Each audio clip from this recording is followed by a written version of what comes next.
Hey folks, welcome back. My name is Cyrus Davis, and today I wanted to take a look at a position that I was in at a League Cup recently with Snorlax, where I managed to beat a Klawf Terapagos player.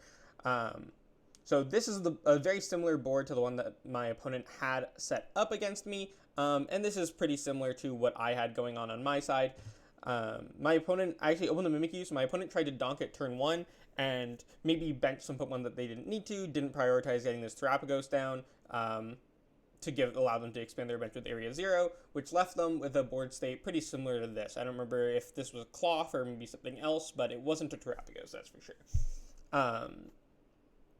Now, you could also reach this board state by using Accompanying Flute early and aggressively to fill up some of those bench spaces.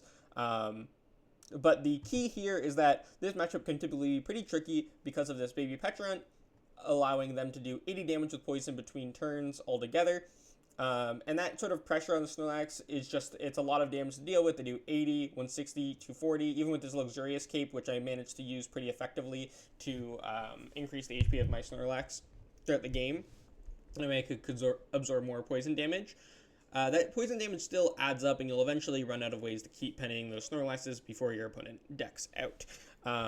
So what did I do here? How did I break this position where my opponent was just going to keep poisoning me every single turn, and I was going to keep taking tons and tons of poison damage, and eventually my opponent would take 6 prize cards before I could seal the game? Well, in order to get this Petrarunt active, my opponent had to use Subjugating Chains to poison it and bring it into the active position. This means that it takes 10 from poison going into my turn, and when I pass back, it goes up to 20, and so forth, so forth. This is very key, like where the damage, how the damage ticks up. Now, every time I counter catcher, my opponent has to use Subjugating Chains again to bring the Petrarunt back up and increase that poison counter. Now, it might seem redundant to use the counter catcher when your opponent can just bring the Petrarunt up with Subjugating Chains, and you're basically just curing its poison, but it's actually very key to cure the poison here. So what I did was, when my opponent they went up to 30 going into my turn, 40 going back into their turn, and then 50 going into my turn, and what I did was I counter catchered at this point. I brought up this Petrarunt EX, and then what my opponent had to do was use Subjugating Chains again, bring the Petrarunt back up, and now it goes up to 60 during my turn. And then when I pass back, goes to 70. Now, if they pass, again, it'll go up to 80, knock itself out, and then it'll be my turn, so before they can bench a new Pokemon, play a Night Stretcher and get this Petrarunt back, I can use Accompanying Flute and trap something in the active. Now, my opponent did try to delay this by using Switch Cart.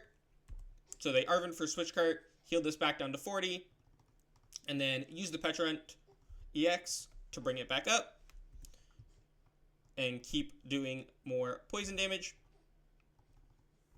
And so it took 50 going back into my turn, and then would take 60, 70, 80, and that way it would get knocked out during their turn, which would allow them to play the Night Stretcher after it was knocked out and put it back into play. However, I just counter catchered again after the Switch Cart play, and they eventually had the Petrarunt get knocked out going into my turn, allowing me to play Accompanying Flute and put another dead Pokemon onto their bench and lock them out of ways to continue attacking.